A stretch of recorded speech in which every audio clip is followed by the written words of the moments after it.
bonjour à toutes et à tous.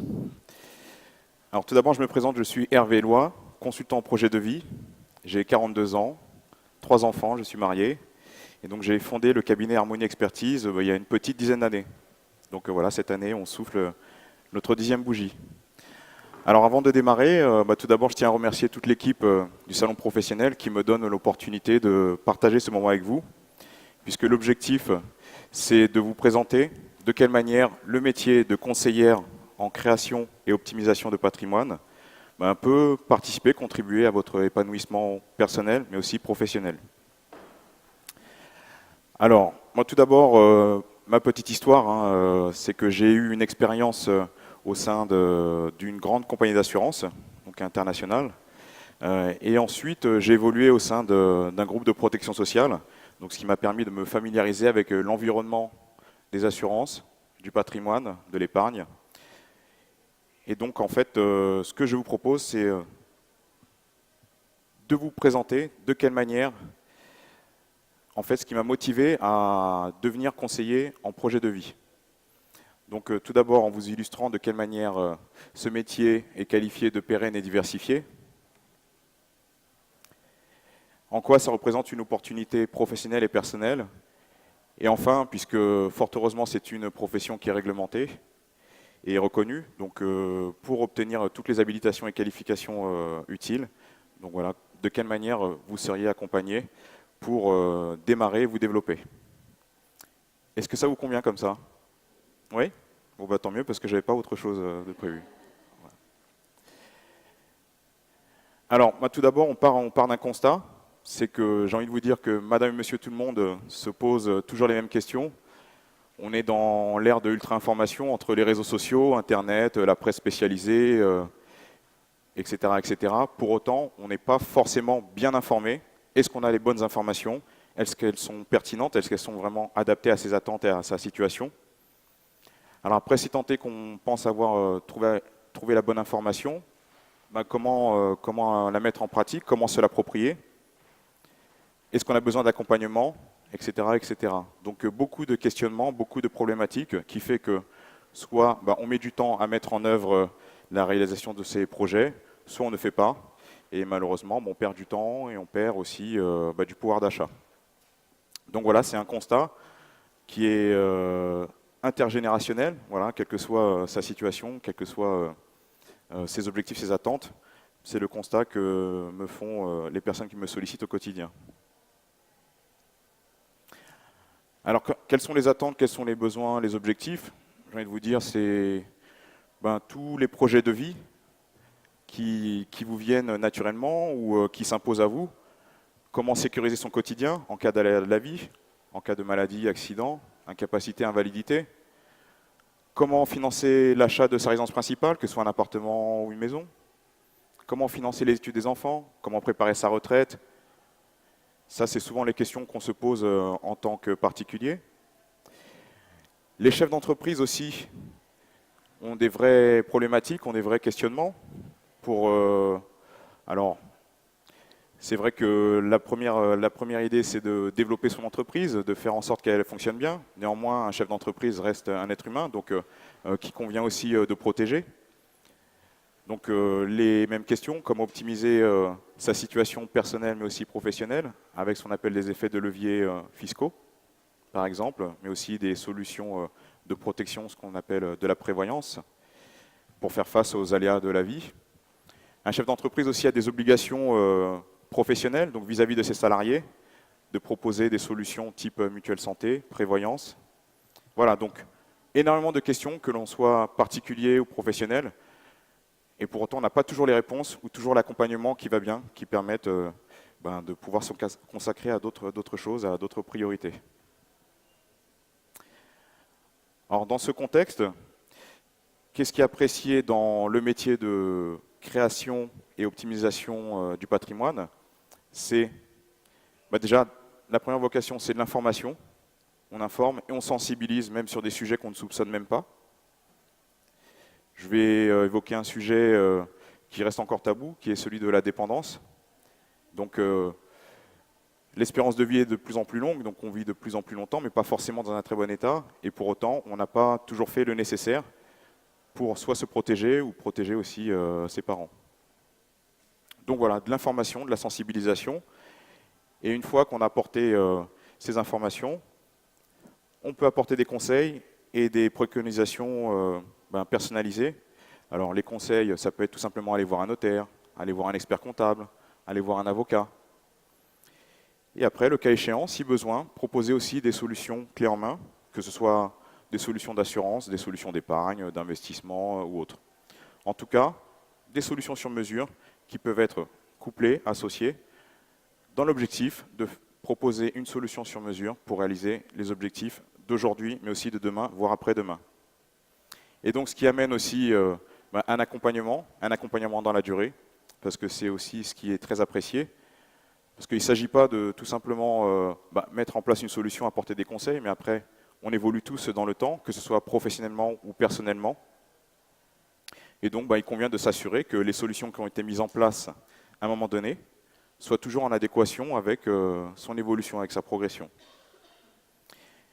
Et l'objectif, comme vous pouvez le voir, c'est d'apporter une entière satisfaction, puisque en fait, le modèle de développement, c'est tout simplement le bouche à oreille, donc tout simplement du bon sens, on ne réinvente rien.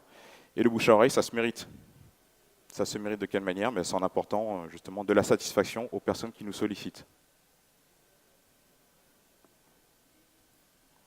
Alors pour ce faire, pour avoir justement cette capacité à proposer plusieurs solutions complémentaires, donc il convient de référencer des partenaires de renom, des partenaires de qualité, que ce soit dans le domaine des assurances, que ce soit dans le domaine de l'épargne, de l'immobilier, le neuf, l'ancien, le rénové, mais aussi utiliser le levier du financement en travaillant avec des courtiers ou des partenaires bancaires pour du crédit, du rachat de crédit ou du regroupement de crédit. Et aussi s'attacher les services de spécialistes de la diversification, c'est-à-dire que une fois qu'on a mis en place les solutions, on va dire en bonne mère de famille, on peut aussi diversifier au travers de solutions qui seraient plus exotiques, si je puis dire. Donc le tout, c'est de s'entourer des partenaires qui permettent justement d'avoir toute la latitude de répondre aux différentes problématiques, aux différents objectifs, et d'être complètement indépendant dans son conseil et son accompagnement.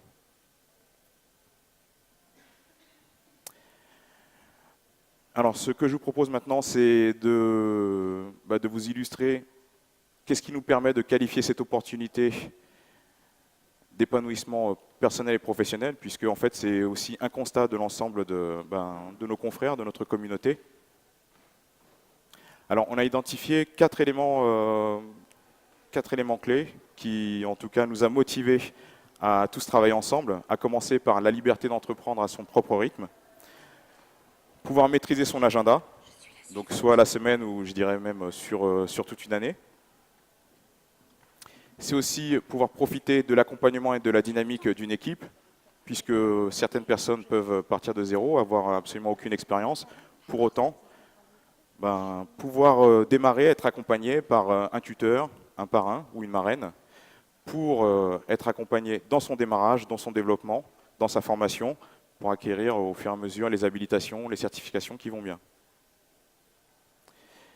Il n'y a pas de limite dans les possibilités de développement et de gain, puisque comme vous l'avez vu précédemment, on s'adresse à madame et monsieur tout le monde, donc des questionnements, des objectifs, des problématiques qui sont intergénérationnelles, donc le marché est vaste, il est considérable, donc aussi bien du côté des particuliers que des professionnels, donc en fonction de son appétence, en fonction des mises en relation aussi, on peut se spécialiser soit sur un ou plusieurs domaines ou ouvrir complètement son champ de service. Et donc pour ce faire, il est important quand même d'apporter une réelle valeur ajoutée en ayant accès à des solutions et des partenaires de renom qui vous permettent vraiment de faire la différence. Alors là, j'ai mis une petite illustration. Alors c'est l'un de nos partenaires qui a été reconnu au travers du magazine Forbes. Je ne sais pas si vous connaissez. Voilà, donc en tout cas, cet article est disponible à mon stand au pôle création d'entreprise. Donc c'est pour illustrer en fait la philosophie dans laquelle on travaille, c'est-à-dire dans une relation gagnant-gagnant, gagnant pour nous en tant que conseillers, conseillères, mais aussi pour les personnes qui nous sollicitent, de manière à ce que tout le monde s'y retrouve. Je propose de conclure par la formation qui est qualifiante et surtout qui est associée à une rémunération. Alors je ne vais pas rentrer dans les détails de la rémunération, mais c'est vrai que ce qui est particulièrement apprécié, c'est que au gré de son évolution, de sa progression, on récolte d'ores et déjà les fruits de sa formation et de ses premières expériences. Alors, l'objectif, c'est de évoluer de manière solide et pérenne, donc en consolidant ce qu'on appelle des fondamentaux, donc c'est-à-dire déjà faire son bilan personnel pour pouvoir ensuite définir ses priorités personnelles et autour de ces priorités, définir de quelle manière cette opportunité professionnelle peut vous apporter un plus justement sur le plan personnel. Donc c'est au travers d'un entretien stratégie personnelle, donc ce qui permet concrètement de ressortir avec un business plan sur 3, 5, 10 ans. Donc c'est déjà donner de la visibilité sur les perspectives qu'offre cette opportunité professionnelle. Ensuite, on démarre l'accompagnement sur la création de son identité, identité en tant que conseillère, identité en tant que chef d'entreprise. Donc ça se matérialise par tout ce qui est carte de visite, enfin tous les supports classiques, si je puis dire. Et donc ce qui permet d'être dans les meilleures conditions pour démarrer son activité et avoir ses premiers contacts, ses premiers clients. Alors un accompagnement qui est apprécié puisque en fait tout se fait également sur le terrain. Donc les premiers rendez-vous, vous êtes accompagné. Dans les études, les diagnostics, les simulations, vous êtes accompagné. Donc tous les outils sont mis à votre disposition pour vous permettre de vous familiariser avec le métier. De manière simple, donc pratico-pratique, donc c'est-à-dire mettre en application très rapidement ce qu'on aura acquis sur le plan théorique. Un accompagnement également dans la mise en relation avec les partenaires pour vous familiariser avec les partenaires, donc que ce soit les notaires, les avocats, les experts comptables, mais aussi les assureurs, les banquiers et les promoteurs immobiliers, le cas échéant. Et au gré de ses attentes et de ses motivations, pouvoir se spécialiser sur un sujet ou un autre, en bénéficiant de modules de formation spécifiques. En fait, toutes les conditions sont réunies et tous les outils sont mis à disposition pour pouvoir en fait évoluer à son rythme comme on le souhaite. Donc en accord avec ses attentes et ses aspirations personnelles. Ce qui est particulièrement apprécié, c'est que on est rapidement opérationnel au bout de quelques mois. Et donc ce qui permet d'ores et déjà de tirer les fruits de son démarrage et de son investissement personnel. Voilà. Je vous remercie pour votre attention. Peut-être que vous avez des questions.